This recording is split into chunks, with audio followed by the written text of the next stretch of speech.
Hey everyone, welcome to Wembley for reflections on Serena's contract extension. And we will begin with a few words from Mark Billingham, the FA CEO. Afternoon everyone, thank you for coming. Just want to say a couple of words. So, absolutely delighted to be here with Serena to announce her contract extension through till 2027, which obviously takes us into the World Cup in 2027, as well as defending the Euros title in 2025.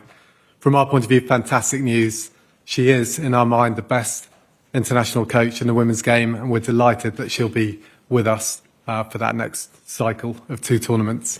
Also delighted that Arjan has renewed as well. So great to have them continuing with us. Serena's got a great team, a great support team around her, and I'm sure she'd be the first to give tribute to them. But from our point of view, we think that it starts with the leader, and she is the leader of the Lionesses, and absolutely fantastic that she's staying on with us, continue in that role. For us, tournament success has always been absolutely critical. You know, it's one of the key pillars of our strategy, not just because it's brilliant to win tournaments, but because it drives so many other things. You've seen the way that we've, together with the Lionesses, really driven a huge amount of growth in the women and girls game. We think there's more growth out there, and we think having Serena in role helps us to have the best possible chance to win more tournaments and also drive more growth in the game. So helpful to all those other goals as well. And from our point of view, we're fortunate to have 2 fantastic coaches in our senior teams, and that's really evidenced by the fact that we've been in the top 5 in the world in both the men's and the women's game, which we think is a huge tribute to both of them and the work that they've done. Under them, we'd like to say the impossible job has never seemed more possible. So I'd like to just hand over to Serena and just to reiterate, I've no doubt that we've got the best person for the job. Delighted that she's continuing. And over to you. Okay. Well, good afternoon, everyone. For some I've seen yesterday, the other ones still Happy New Year. I'm very delighted to stay a little longer here. We've had an incredible journey so far. However, there's still lots of nice things to come with the Euros, of course, and also with the World Cup. I'm also very delighted that Arjan's going to stay because, as you notice, we have been a team for a long time, together with the rest of the staff. And I think we, with the staff group, we have a very good team together, and we can support the squad very well. So yes, I'm really looking forward to it, and I'm very, very happy. Thanks, Serena. We'll take questions from the floor. We would ask that you state your name, outlet that you work for, and whoever the question is addressed to. We'll take questions from the floor, and then we will take a final 3-4 questions under embargo this evening, and that'll be made clear at that point. Anton, we'll begin with you, if that's okay. Serena, we'll start with you, if we may. Congratulations, I suppose. First question, I suppose just you touched on it briefly there, but why did you decide to commit to England until 2027? Yeah, because first of all, I really like the job, and I've had a very great time with the team. It works really well. I'm very happy at the FA. The staff is just, how we collaborate, and the expertise we have in the staff feels really good, and it's very enjoyable. And of course, working with this group of players, good human beings and very talented, I'm just really excited to stay a little longer. And time flies so fast, so I can't believe I've been here for such a long time. Well, short time, long time, depending on how you see it. And I just would like to stay a little longer, and everyone's happy. So, going towards another World Cup too, together. You said in your statement this morning that there is unfinished business. How much of a motivating factor was that World Cup final defeat and what happened in the Nations League? Yes, well, I'm motivated anyway, just as my team. But of course, this motivates too. So we had that disappointment, which I also said before in the World Cup. I thought we also won silver.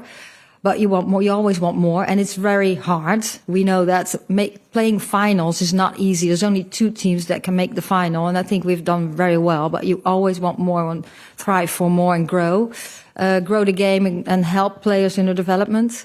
And it's just we still have very good connection, and I think I see lots of growth in this team, and I think we can go further than that. And we also know that the world around us is improving a lot and very quickly too. So we have to be at the top of our game, and I really like these challenges. Was it a difficult decision? Because obviously, you're the FIFA Coach of the Year. You're going to be in demand. There are other challenges out there. Did you have thoughts about maybe trying a new challenge? No, well, sometimes you think about it. I don't think of my career a long ahead. Like I'm in the moment right now, and then I'm really enjoying this job, and it's very challenging too. And I still see that we can improve a lot, and that's what I like a lot. So no, I didn't have doubts. I just want to stay around a little longer, and I hope we do well, we stay successful, and win a lot of games. Mark, after the Euros win, you said you wanted Serena to sign a new contract, to stick around. How worried were you that Serena might be out the door after the Euros in 2025? I was never too worried because we've had lots of positive conversations, and we were always really clear that whatever felt like the best time for Serena to turn positive conversations into legal discussions, that we would do that. She felt it was the right time after the World Cup. We did that. It was a really seamless discussion. So, yeah, I was obviously delighted that she chose to carry on and formalise that, but I think we've had good discussions for some time. Thanks, Anton. We'll open to questions from the floor. Yep, we'll just go next to you. Hi, it's Ruben Rosso, Power from PA. It's a question for Serena. Just wanted to ask how at home you feel here. Yeah, I feel worried. Well, this is my home away from home. We talk about that a lot now. One of my goals before I came in here, I thought, like, when I worked in the Netherlands, everything was so comfortable. And one of my personal goals was to try to get into another culture, get accustomed to this culture, and learn about the culture and connect people. And that stays a challenge, but I feel very home and very comfortable. And yeah, as I said, I'm excited to stay around a little longer. Where does this job rank in the game? Is the England women's manager job the pinnacle of the sport? Well, I think working for England is just amazing. It's the biggest federation worldwide, and like the game here has developed so much, and I think England is at the highest level with the competition, with the players, how the FA approach women's football. So I'm really happy to be here. But there's like what I just said, the growth of the game is really quick. So you see the club development, the league's development. So just that's also been very exciting to be part of. Thank you. Thank you very much. Yes. Thank you. Hi, Serena. Rachel from Girls on the Ball. I just wanted to ask you, when you first arrived, you didn't have a lot of time before the Euros to prepare for Euros. You then didn't have a lot of time to prepare for a World Cup. The football calendar has kind of fallen back to normal now. Does that change the way you prepare for major tournaments? Does it give you more time in terms of preparing the squad and bringing players in, that kind of thing? No, what I always do, there's some facts, and the facts is that we know when the Euros start, we know when the qualification matches start, we know in February we can play friendlies. So you count back from when the tournament is and what you want to do and how you want to do it. And of course, then it's about which players are available. But we think about how we want to develop our game, which players are available, how we want to approach other opponents and learn about our opponents too, so we can prepare as good as possible. So that philosophy stays the same. And yeah, as an international coach of a country that you don't have a lot of time, you don't have everyday training sessions. So the camps you want to use really, really well and do as much as possible, but finding the balance too. And when you look back at the first camp you took when you first joined to where you are now, how do you reflect on the team, how far the federation has come, how far you've come? Yeah, I think when I came in, things were set in place really well. And I heard before that that wasn't yet the case. So I've always experienced a very good facilities, a great fundament. And when I came in, of course, I had to get used to the people and used to the country and some things, cultural things too. So now I'm very, I'm very accustomed to the things. So it's more familiar, and that makes it a little easier. But I do remember that when I came in, first we went to Southampton, and that was very exciting. Great. Thank you very much, and congratulations. Thank you. Thanks, Rachel. Yep, we'll go to Simon. Thanks. Hi, Simon Collins from the Evening Standard. Serena, you obviously would have had 18 months still to run. Was there a specific reason why you thought now was the moment to sign a new contract, when in theory you could have given yourself another year to think about it, another 18 months? Yeah, no, not specifically. As Mark just said, we have had conversations all the time, and so I thought it was a good time to look a little ahead, and I really felt like time goes so fast, and we only had one tournament, and I just feel with this team we can grow so much more, and I just wanted to do another tournament with this team too. So that hopefully will be the World Cup. Yeah, was that a big attraction? When you look at the age of the squad, a lot of those players feel like they're not yet in their peak. When you looked at the players and their ages, was that a big attraction why you wanted to stay? Because you feel they can get better? Yeah, I think so. I think there's so much potential. We have experienced players, we have young players coming in, and the growth of the game here. You see, the Women's Super League has grown so much too. That watching the games is very exciting. The crowd also. So it's just really nice to work in England for the FA and see lots of potential. And just one on obviously the Team GB won't have the Olympics this summer. They'll be disappointed at that. But do you think long term, for this group of players, given the calendar and how congested it's been, there could be a benefit from some of these players having a summer off football and a chance to fully rest and recover?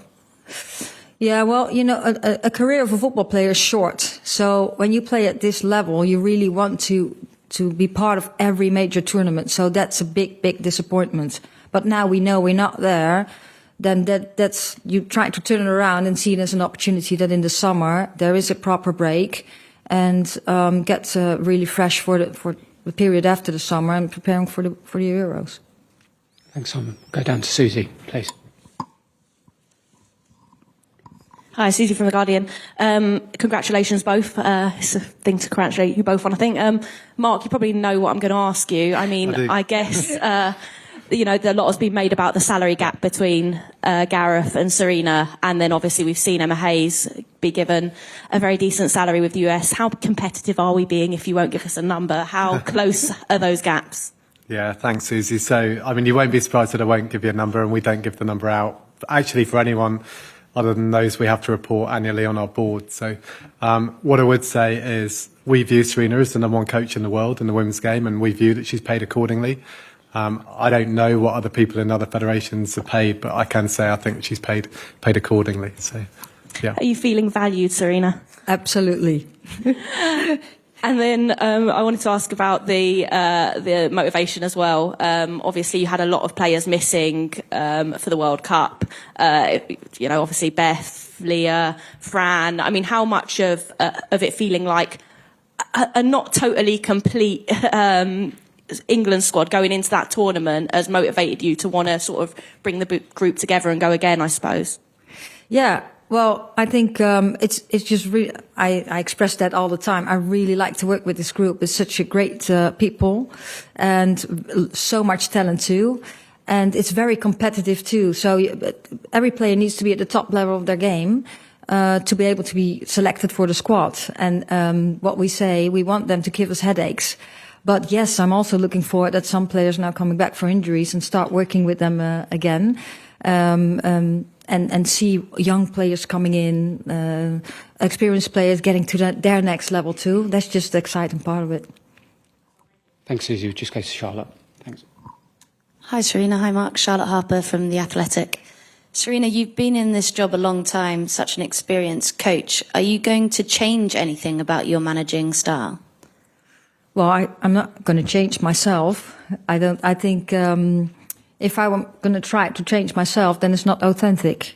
So what I'm trying to do is be authentic, but improve myself all the time.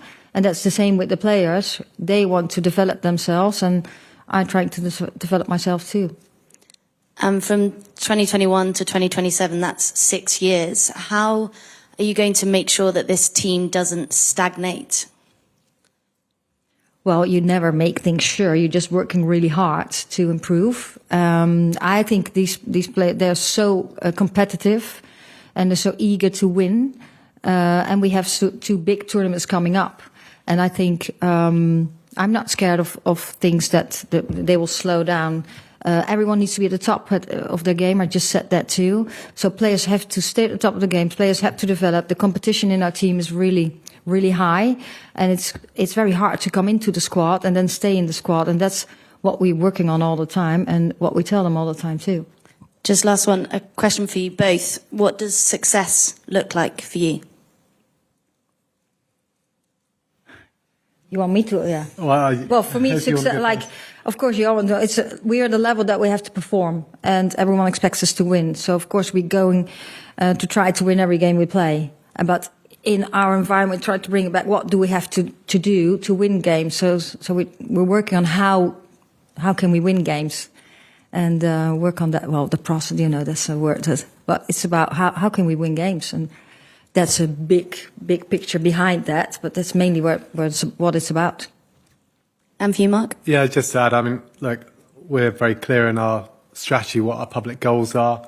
They were in our previous 4-year cycle to win a major tournament. In our next 4-year cycle, it'll be the same. Obviously, those are the things that drive so many other aspects like participation, growth and things like that. So that has to be the ambition. Clearly, it's really, really hard to win international tournaments. We know that. But to be contenders and be as best prepared as we can be is all that we can control.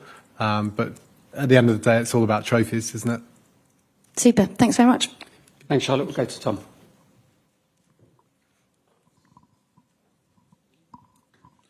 Hi both, Tom Allenton, ESPN.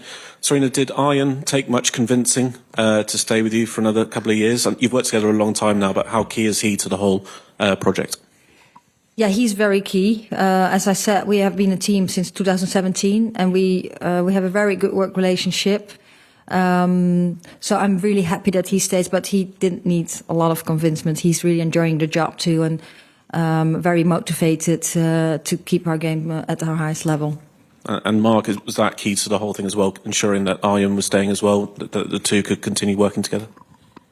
It was important to us, but it was also important to Serena, so absolutely. And I think everyone recognises that coaching, often it's about partnerships, and I think they've got a great partnership and great that it will continue. Thanks, Tom. Yep, we'll go to Layla from ITV. Hi, Layla, ITV News. You've had such a successful career, Serena. What motivates you? I know you've talked about liking a challenge, but what motivates you, and what do you think is the secret of your success? Well, what motivates me a lot is it's very nice to work with such ambitious people and talented people. But what gives me energy is connect people and let them work together. So I really like the whole team thing and doing things together, and then develop as a team. And when you develop as a team, of course, the individuals develop too. That's what gives me energy. And just finally, the issue of grassroots sport, I know that's important to you, sort of bringing up young girls and seeing those role models and things like that. What would you like to see happen in the next few years? Yeah, I think there has been such a big change already, but we still want to keep moving the game. I think one of the examples is that our group, the squad, sent a letter after the Euros, which made clear that we want for girls access to football, and that really made a change. So performing makes us visible, and with this visibility gives us opportunity to send a message. And that makes a positive change in society. So that's another thing that I think is really powerful and which I really enjoy. And hopefully, if we stay at the top of our game and we stay visible and successful and stay connected with the fans, and we are inspiration to these little girls and boys, more girls will get involved in football and then stay in football and maybe become a coach later or do something else in football. So that's what we hope, and that takes a little time, but I think we're going into the right direction. I think we want every girl in this country to have the same opportunity to play in their school and in their club as boys. And we've obviously driven a huge amount of growth, but the fact is there's still a gap between the number of boys and girls playing. So until those numbers are the same, then there's a job to do.